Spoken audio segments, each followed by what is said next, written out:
श्रीमद् भागवत कथा अमृत वर्षा में प्रवेश करने से पहले प्रेम से बोलो राधे राधे राधे। बगिया में बहार आती है जब बसंत आता है। बगिया में बहार आती है जब बसंत आता है।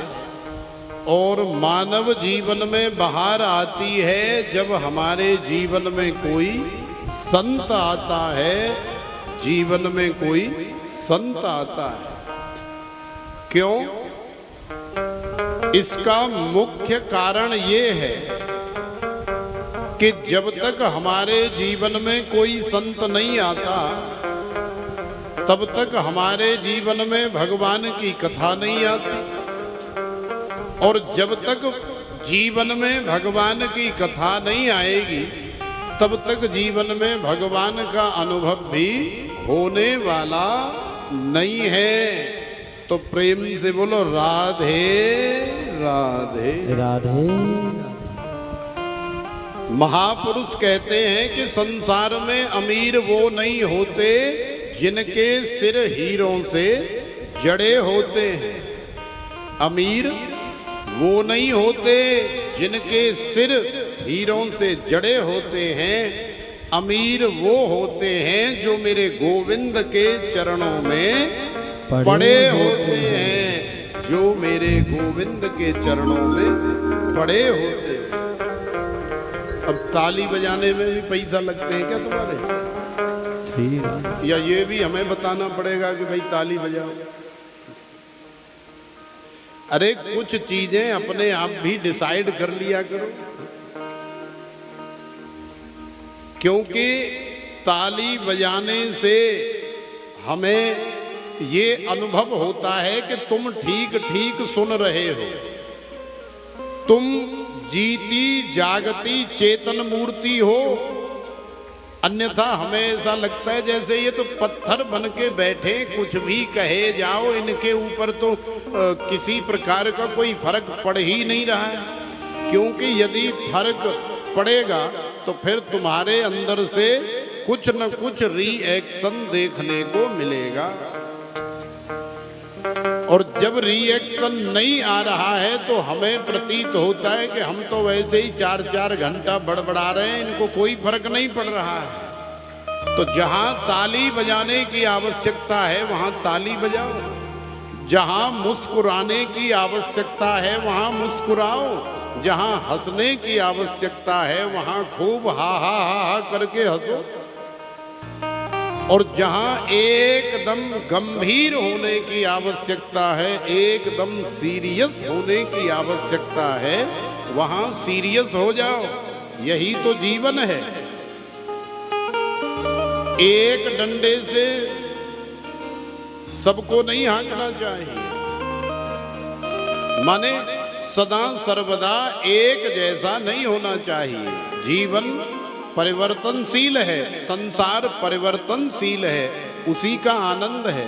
तो हर पल हर क्षण जैसे हमारे जीवन में हमारे शरीर में परिवर्तन हो रहा है, ऐसे ही इन 4 घंटों में सुनने के अंदर भी परिवर्तन होना चाहिए।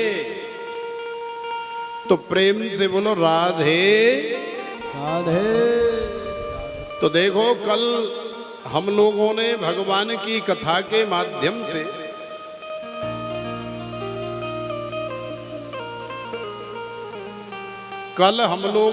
कथा के माध्यम से नंद के लाला को अपने जीवन में प्रकट किया। माने भगवान का अवतार हुआ, भगवान का जन्म हुआ। और नंदोत्सव में बधाइयां भी हमने खूब आनंद के साथ ली और आनंद के साथ दी। लेकिन विचार करने वाली बात है कि आखिरकार संसार में भगवान का अवतार या भगवान का जन्म या भगवान का प्राकट्य या फिर भगवान का प्रादुर्भाव होता क्यों है, ये जानना अति आवश्यक है। तो देखो हमारे श्री तुलसीदास जी महाराज ने भी गाया है कि भगवान का अवतार क्यों होता है। तो श्री तुलसीदास जी महाराज के ही शब्दों से देख लें। जब जब हो ही धर्म की हानि, बाढ़े असुर अधम अभिमानी। जब जब होए धर्म के हानि, बाढ़े असुर अधम अभिमानी। तब तब धरे प्रभु विविध शरीरा, हरहि कृपा निधि सज्जन पीरा। तब तब धरे प्रभु विविध शरीरा, हरहि कृपा निधि सज्जन पीरा। बाड़े खल बहु चोर जुआरा, जेलम पट पर धन पर दारा। बाड़े खल बहु चोर जुआरा, जेलम पट पर धन पर दारा। मानहि मातु पिता नहीं सेवा, साधुन सन करवा वही सेवा। जिनके यह आचरण भवानी, ते जाने हो निशिचर सब प्राणी। अतिशय देखी धर्म की हानि, परम सभीत धरा अकुलानी। परम सभीत धरा अकुलानी। तो देखो हमारे श्री तुलसीदास जी महाराज ने भगवान का अवतार, भगवान का प्राकट्य कुछ इस प्रकार से हमें बताया है कि जब जब होए धर्म की हानि, बाढ़े असुर अधम अभिमानी। जब जब धर्म की हानि होती है, जब जब संसार में बहुत भयंकर, बहुत ज्यादा मात्रा में बहुत अधर्म फैल जाता है और धर्म की हानि या धर्म का पूरी तरह से ह्रास होने लगता है और बड़े बड़े असुरों की, बड़े बड़े राक्षसों की, बड़े बड़े दुष्टों की बाढ़ सी आ जाती है और चारों तरफ जहां देखो वहां अहंकार ही अहंकार भरा पड़ा है।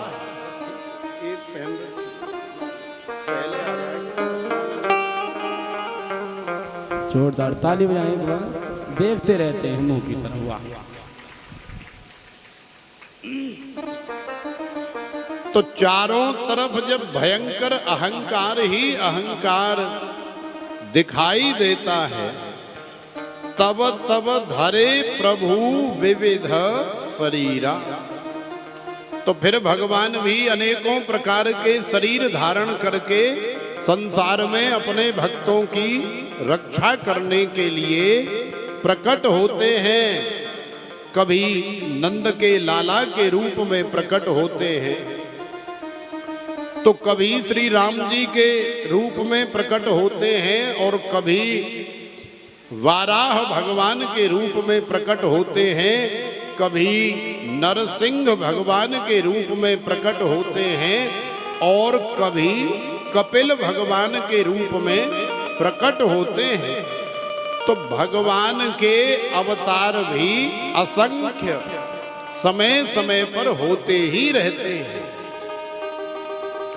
और यही बात श्रीमद् भगवद गीता में भी भगवान ने कही है कि यदा यदा हि धर्मस्य ग्लानिर्भवति भारत अभ्युत्थानम धर्मस्य तदात्मानं सृजाम्यहम् परित्राणाय साधूनां विनाशाय च दुष्कृतां धर्म संस्थापनार्थाय संभवामि युगे युगे। माने जब जब आवश्यकता होती है भगवान अपने भक्तों की मुख्यम तस्य ही कारुण्यम, भगवान अपने भक्तों के ऊपर कृपा करुणा करने के लिए और धर्म की स्थापना करने के लिए जब जब आवश्यकता होती है वो कोई न कोई रूप धारण करके चले आते हैं। तो प्रेम से बोलो राधे राधे।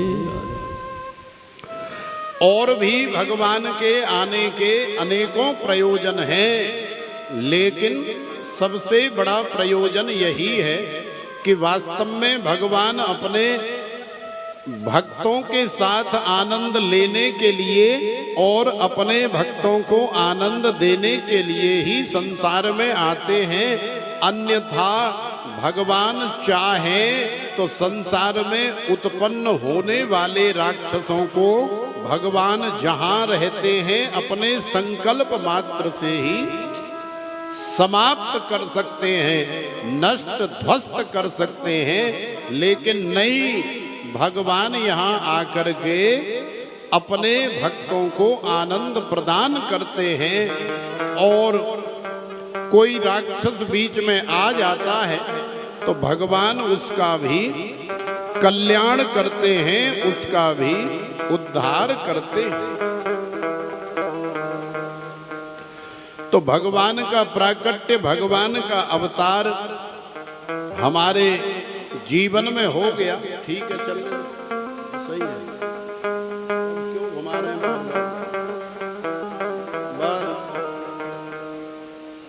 ज्यादा हो गया, बस ठीक है। तो भगवान का अवतार नंद के लाला के रूप में हमारे जीवन में हो गया है। तो प्रेम से बोलो राधे राधे राधे। तो आइए भगवान की कथा में प्रवेश करते हैं और सीधे चलते हैं मां भगवती गंगा के परम पावन तट पर, जहां हमारे श्री सुखदेव जी महाराज बैठे हैं, राजा परीक्षित बैठे हैं। और नैमी सारण्य की परम पावन भूमि पर 88,000 ऋषि मुनियों के मध्य में श्री सूत जी महाराज विराजमान हैं। और अरण्य में श्री मैत्रेय मुनि जी विदुर जी को कथा सुना रहे हैं। और मां भगवती गंगा के ही परम पावन तट पर तटम आनंद नामकम, माने आनंद नाम के तट श्री हरिद्वार में सनकादि जी श्री नारद जी को बिठा करके कथा सुना रहे हैं। और भोले बाबा हमारे मैया पार्वती को सुना रहे हैं। तो ये वही अमर कथा, ये वही भागवत कथा, ये वही नंद के लाला की कथा हम लोग हमारे श्री योगेंद्र कुमार शर्मा जी एवं उनके परिवार के तन मन धन परिश्रम के द्वारा की गई ये श्रीमद् भागवत कथा का आनंद ले रहे हैं, लाभ ले रहे हैं। तो आइए अब नंदोत्सव का वर्णन हम लोग श्रवण करते हैं और फिर बधाई का भी आनंद लेंगे। नंदस्त्वात्मज उत्पन्ने जातः लादो महामना आहूय विप्रान् वेदज्ञान् स्नातः शुचेरलङ्कृत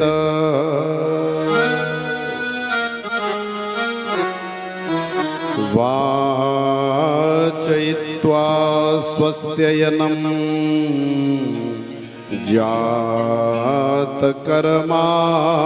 जातकर्मात्मजस्य वै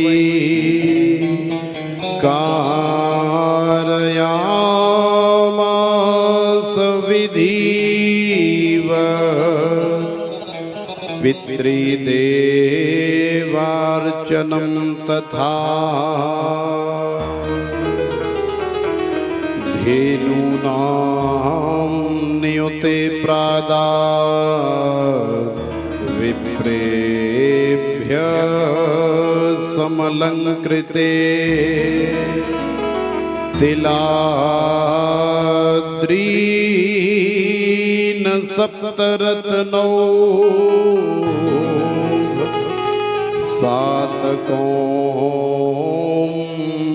सातकौंभाम्बरावृता सातकौंभाम्बरावृता।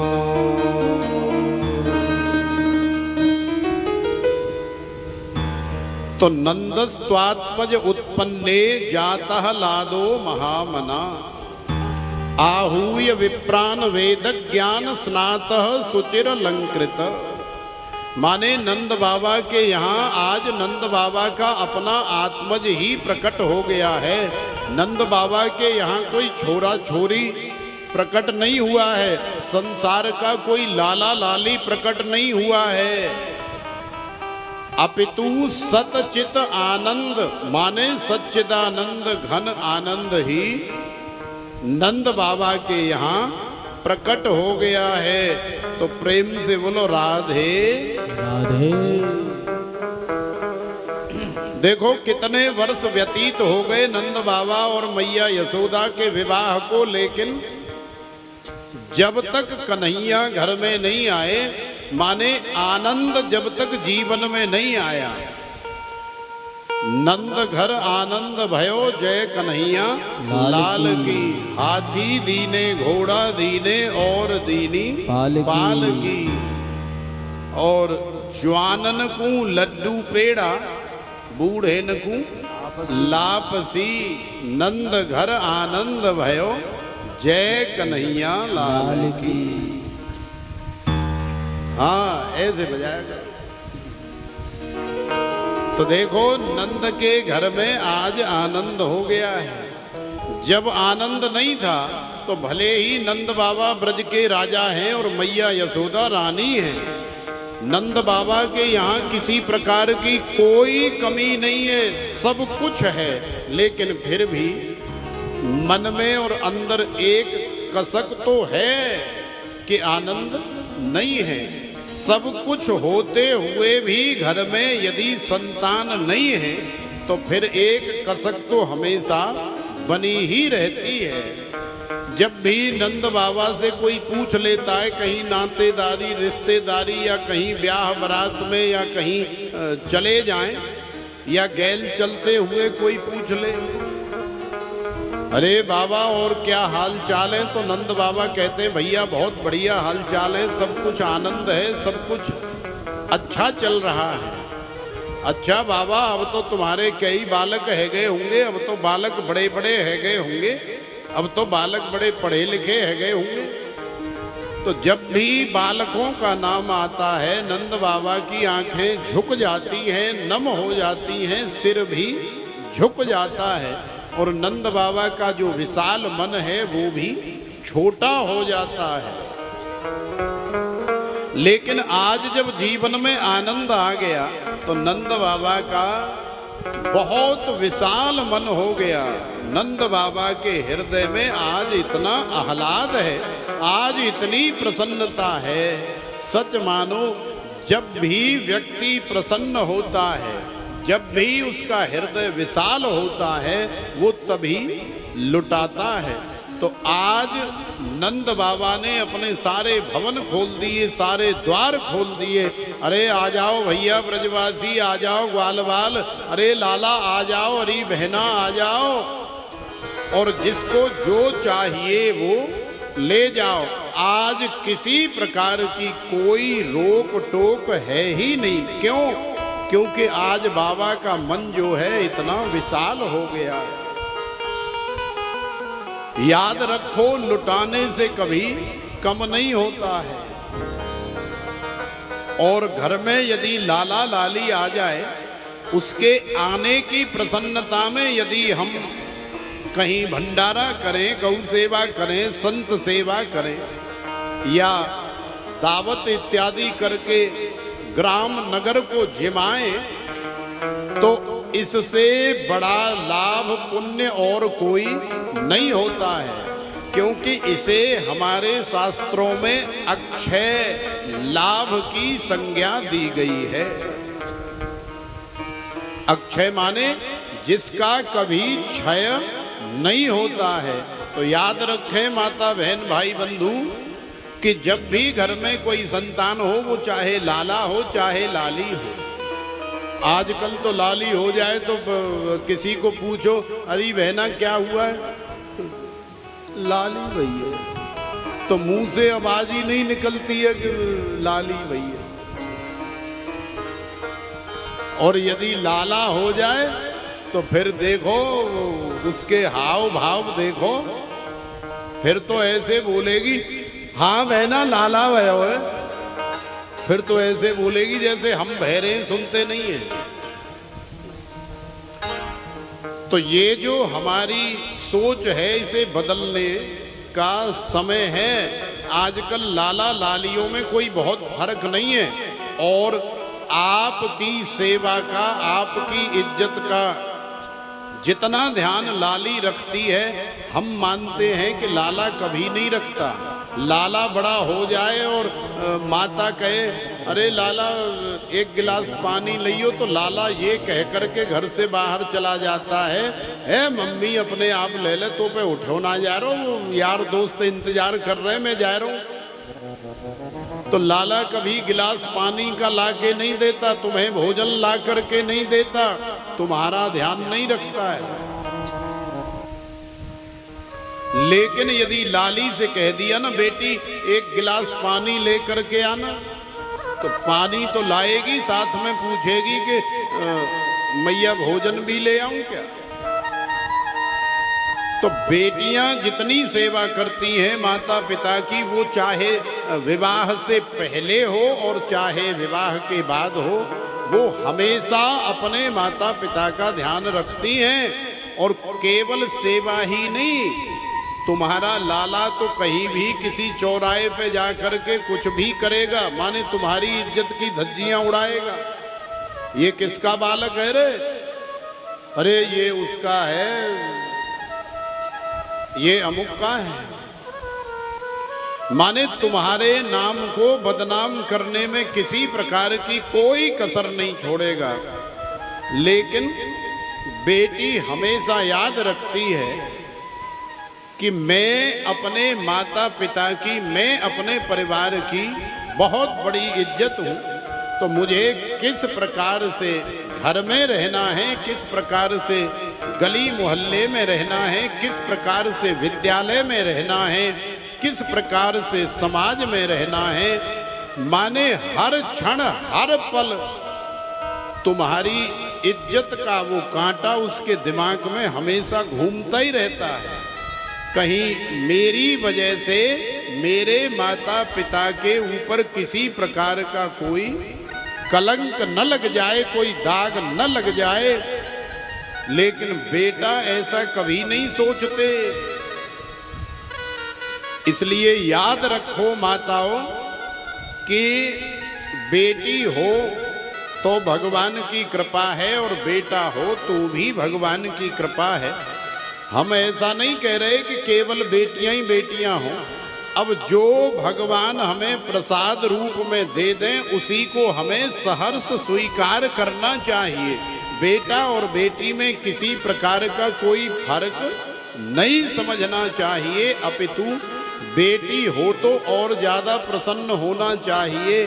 क्योंकि कई बार ऐसा देखने को मिलता है कि जब तक घर में बेटी नहीं है तब तक घर में निर्धनता है, कंगाली है। लेकिन जिस दिन